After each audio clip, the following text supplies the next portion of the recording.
time? Well, I wrote a talk, and then, well, of course, while I was sitting there, I thought, oh, wait, I want to change the beginning. So I thought I would share with you, because I am a minister, and most of you think of me as, you know, someone who studies science of mind. But before that, I have been in business for my whole life, in agriculture and in construction and the home selling business and commercial real estate. And during that time, it's interesting to me that after I started studying science of mind with my mother, who founded this center, I actually was studying to become a practitioner and maybe a minister way back in the 90s. And suddenly I was like, well, I think I'm not going to be a minister. I think I'm going to go get my master's in business administration instead. And so that's what I did. And so it's a different avenue of studying prosperity. So there's the nuts and bolts of how do you manage your money, how do you run a business, how do you get a good job, how do you do this or that. And then there's something else, and this is what I want to talk about today, which I think underlies everything, and that is the idea of allowing prosperity to actually be your spiritual practice. So when we say prosperity, of course, money is included. Money is nothing but a medium of exchange, nothing more. Money's good.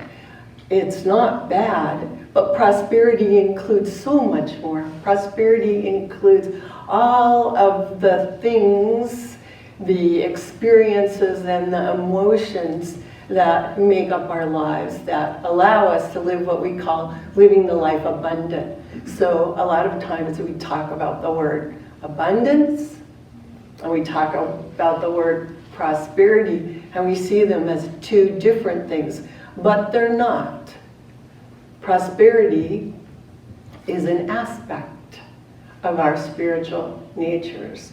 And when we think about prosperity, it's not only about money, it's about living this life abundant. So taking our subject today as using prosperity as a spiritual practice, looking at how we can do that, I can tell you in just a couple of sentences. All you have to do is recognize the pre-existent truth that there is already good for you, and just accept it as your truth now. That's it, right?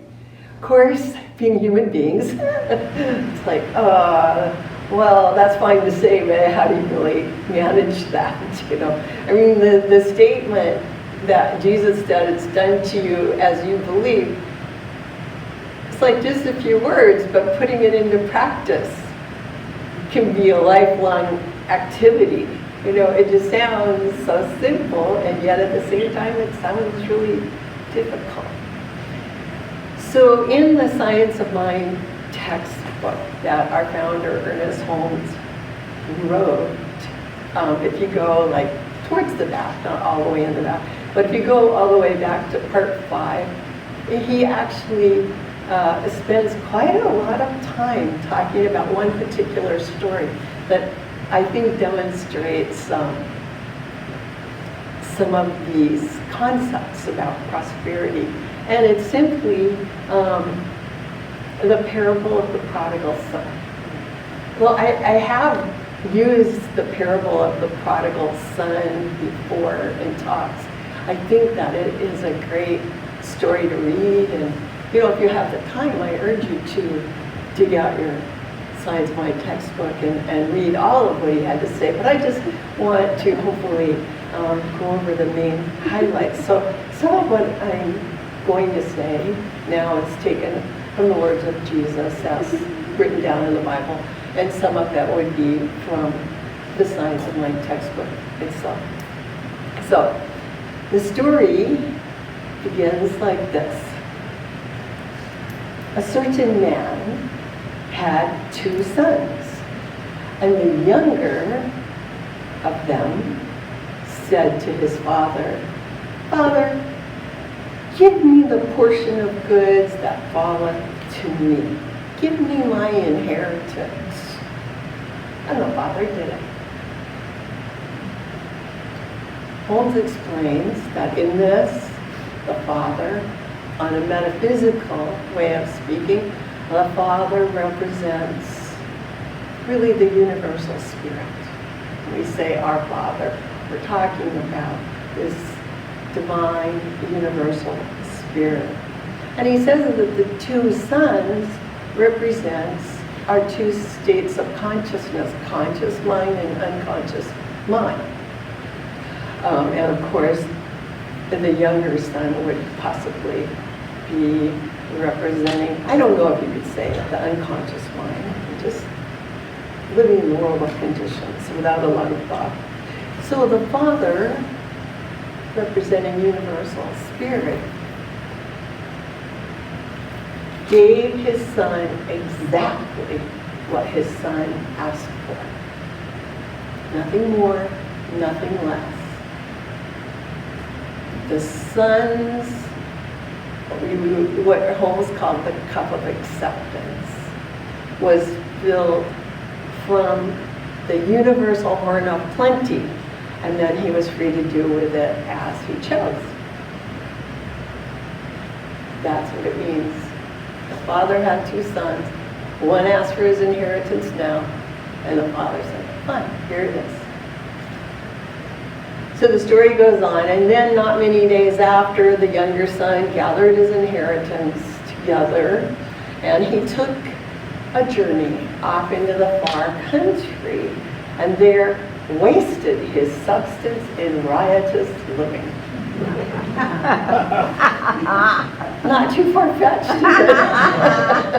We might have done something like that ourselves, yeah. Now, metaphysically speaking, Holmes tells us the far country is not a place at all. The far country represents a state of feeling separate from the universal spirit, from feeling separate from this divine oneness, or in the story, his father. And so when it says, and then he wasted his substance with riotous living, it goes on, and then when he had spent it all, so he was broke, everything was gone, there arose a mighty famine in that land, and he began to be in want. He was just gone. Now, Holmes explains, this is saying, when we separate ourselves from life, from a sense of our oneness, our connectedness with spirit or with life, when we separate ourselves from the idea of spiritual wholeness, we actually become exhausted. Spiritually, physically, we become depleted because we're kind of out. It's not like we're so much out on our own, but we've shut down. We've shut down the doors. Closed the doors.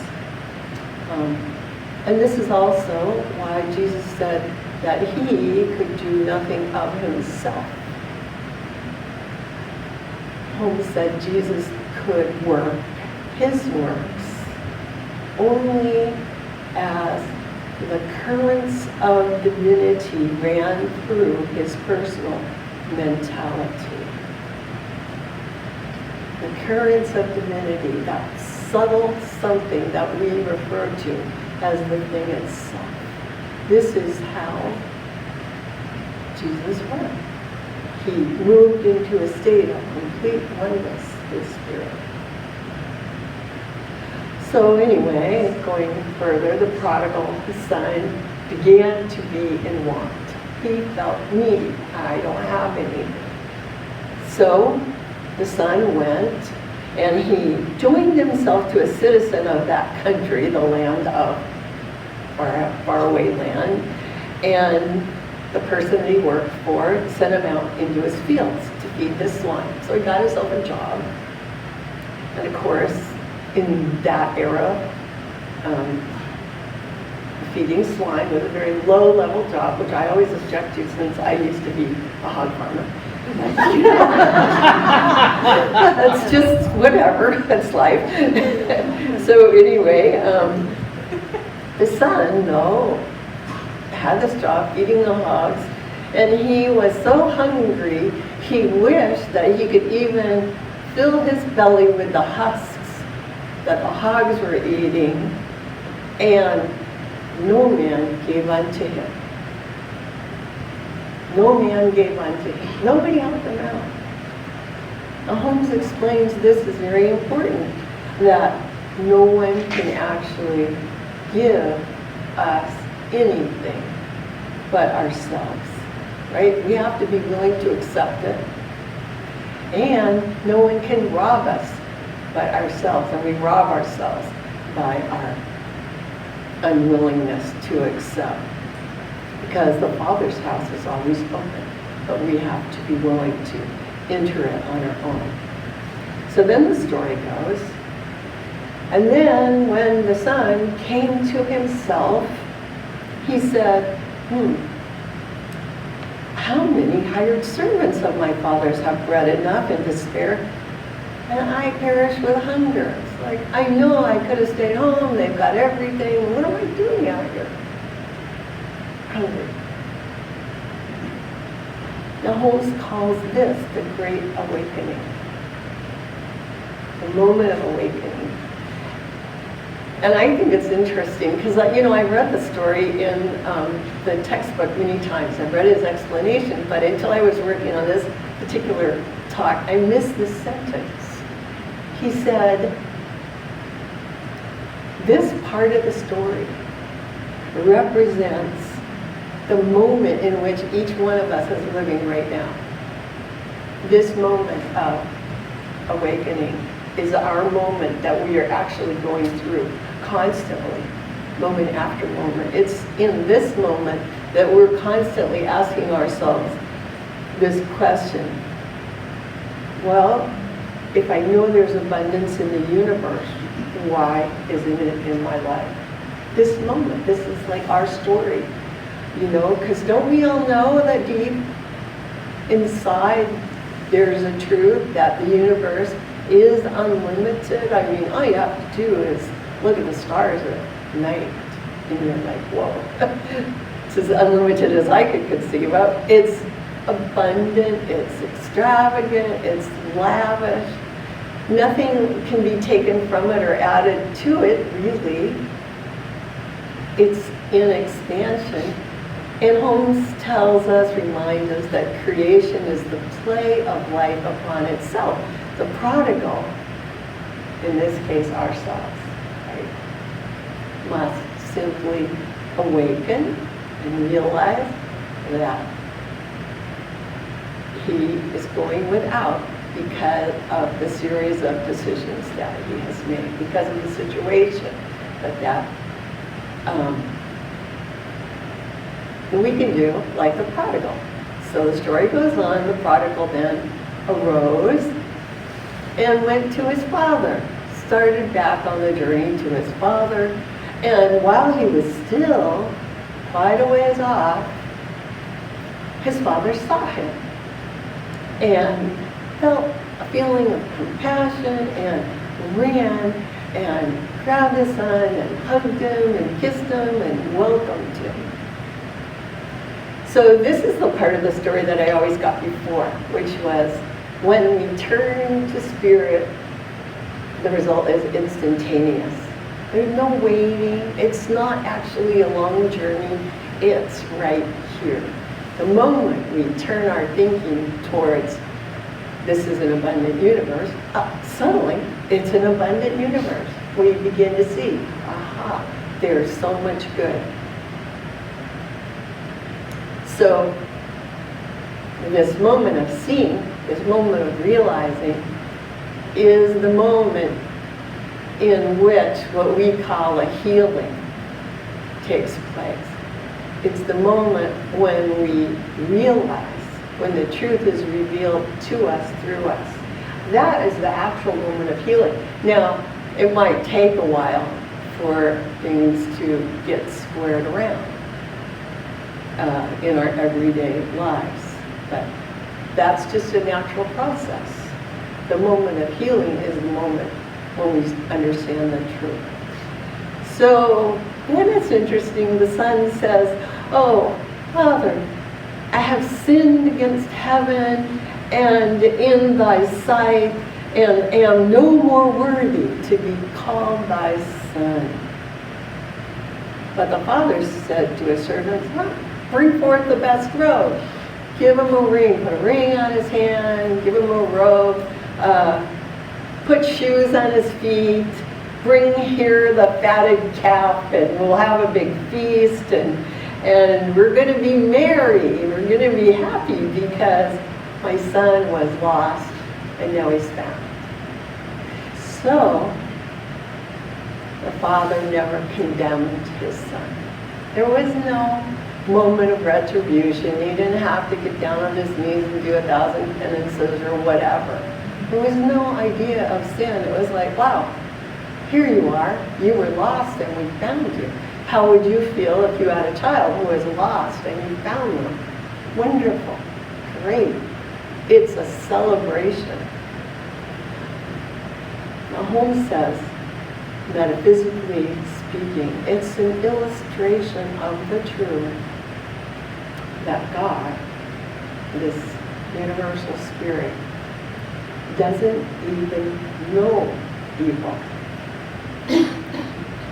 cannot conceive of evil in any form because God is love. God doesn't have to forgive. There's nothing to forgive. God doesn't have to forgive. We might have to forgive ourselves. But the divine givingness of spirit simply is love. That love is constant. And it is beyond judgment. It knows only good. So Holmes said, the prodigal son remained a prodigal as long as he chose to. When he chose to, he returned to his father's house and was greeted with outstretched hands. So will we. We will have the same experience. When we return to knowing that the world is perfect, something will turn to us. We will behold a new heaven and a new earth, not in a far-off place, but here and now. As Jesus said, act as though I am and I will be. The Spirit of truth will lead us all into good. This is the high road to the fulfillment of our lives. This is the high road to that feeling of abundance and prosperity, is recognizing, seeing it.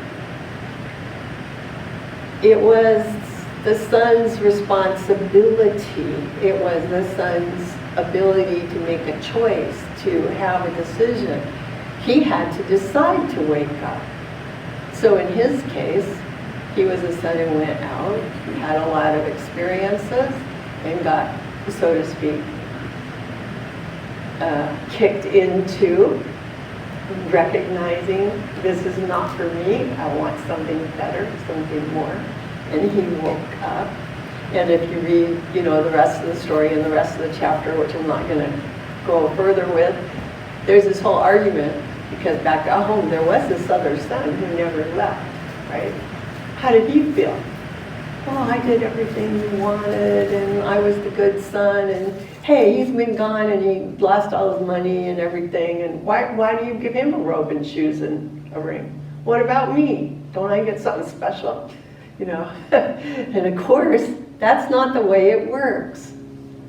If it's a world of abundance, it's a world of abundance. If it's a world of good, it's a world of good. It's not winnowing us out, picking this and that. The acceptance of good is our choice, and we can do it at any time. So I just wanted to share that because while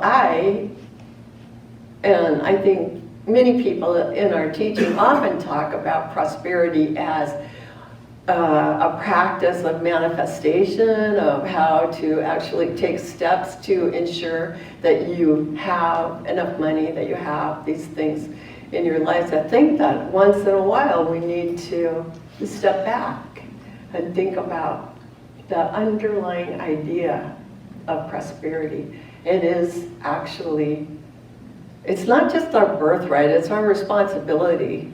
It's something that we can be engaged in as part of our awakening to the magnificence of life itself. It's just not about how much stuff we have, although if you came to my house, you might think I thought it was.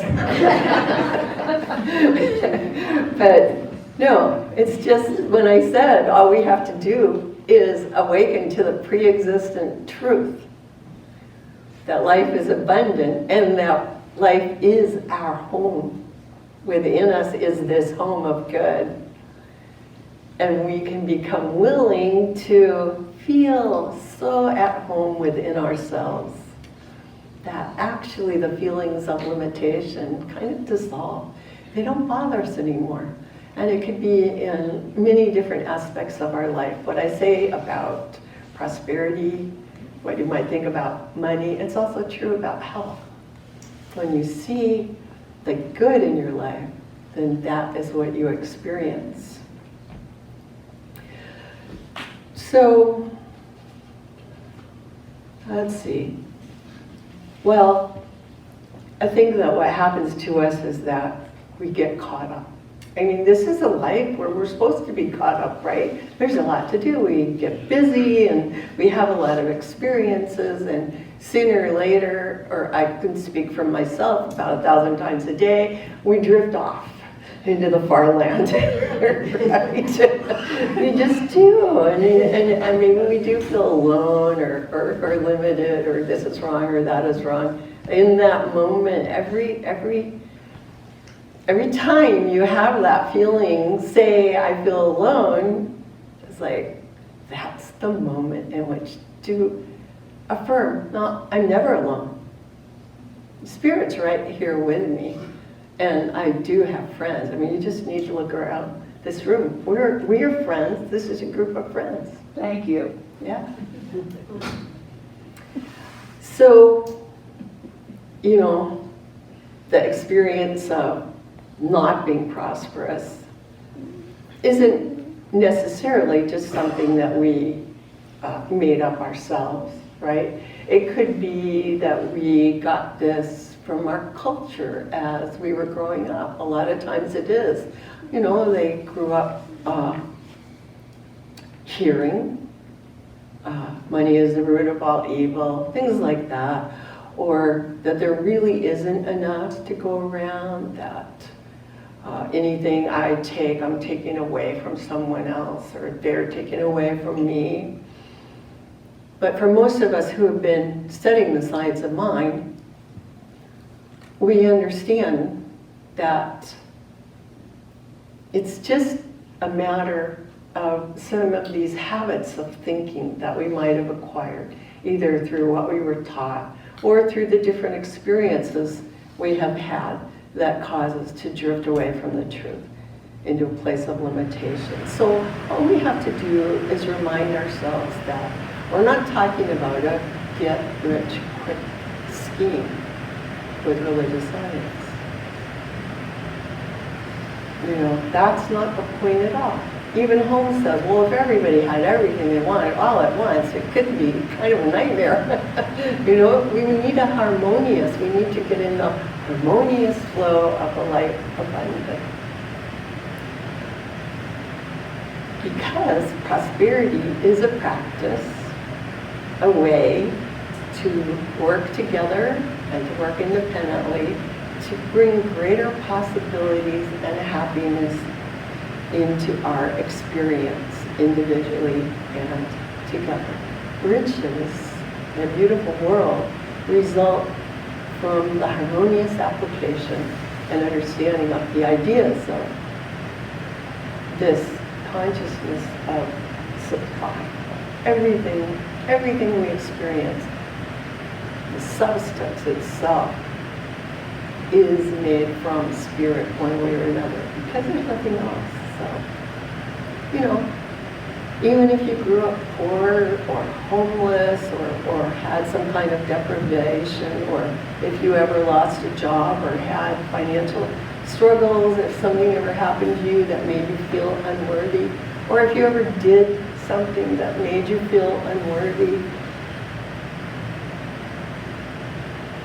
remember the prodigal son story is your story. And right now, it's time to awaken that you're not simply made in God's image, but you're actually made of the God stuff itself. This, my Father's house, is the kingdom within. And when we go within with self-love, and when we interact with the without, with each other, with the world, with, great love, good has to unfold. Abundant life has to unfold. So that's kind of my ideas that I wanted to share with you about practicing prosperity as an actual spiritual practice, getting centered into recognizing the life abundant. I did want to also just add a couple of practical ideas, things that can maybe help with it, go beyond the idea of it as just kind of amorphous. So that's nice. Great idea. So, what tools do we have in our toolkit? Well, in order to feel prosperous and accept this, you can use simple affirmations. Simply saying, I am enough, there is enough, or I am healthy, wealthy, and wise. Anything you want. Now, we have talked many times about making a gratitude list. What about making an abundance list? This is where you simply sit down with a paper and pencil and you just begin noticing everything around you in the room, or if you're outside, everything as an example of abundance. Oh, there's an abundant quantity of chairs in this room. There is abundant air, there's abundant light. Just notice it. Just write an abundance list. It shifts you into seeing that this is a universe full of supply. The other thing is what I'd call a new thought list. Let's get some new thoughts going. So in this case, you'd write one list of what you don't want to see in your life anymore. These are the things that, like not having food. The prodigal son, he didn't have food, he didn't have a job, like those things you don't want. And then just take a single line, draw through each one, and then write what it is you'd like to see instead. I don't like my job, I don't want it anymore. Cross that out. Affirm, I have a new wonderful job. Write that on the list. So you end up with a list of crossed out and a list of new thoughts that you want to focus on. And then this is something that I have done, and so I'm gonna suggest it. It's kind of crazy. We do visualizations, treasure maps. People say put a post-it on your refrigerator, cut out a picture from a magazine. So when it comes to prosperity, I've tried this, so I'll share it with you. I've tried it and it worked. So what you do is if you want a certain amount of money, like let's say you want $10,000. So you get 10 coins and you put them in a glass jar and you just set it on your desk or next to your toaster, wherever you want. And it just helps you remember when you see that jar, it's like, oh yeah, I'm making way for this prosperity in my life. So when we do these practices, there's nothing magical about it. What we're doing is we're just training our thoughts. We're just allowing ourselves to find ways to open the door to more prosperity. In a way, you could say there's no shortcuts, but in another way, at the same time, I have to say there is no obstacle. And the healing the movement from the far country to the home, the sense of being totally supported, is something that we can do in a moment. It is instant. We shift into feelings of good. And of course, the final one that I want to mention is spiritual mind treatment. I think it's different from all the visualizations. Treatment is a real practice that allows us to experience that shift. When it's difficult, we ask someone else to do a treatment for us. If it's easy, we can just treat for ourselves. We have instructions in the lobby if you want to do it yourself. We also have the sign-up list in the lobby if you would like someone to treat for you. Because treatment is just knowing the truth about you, about ourselves, and the truth is, it's all good.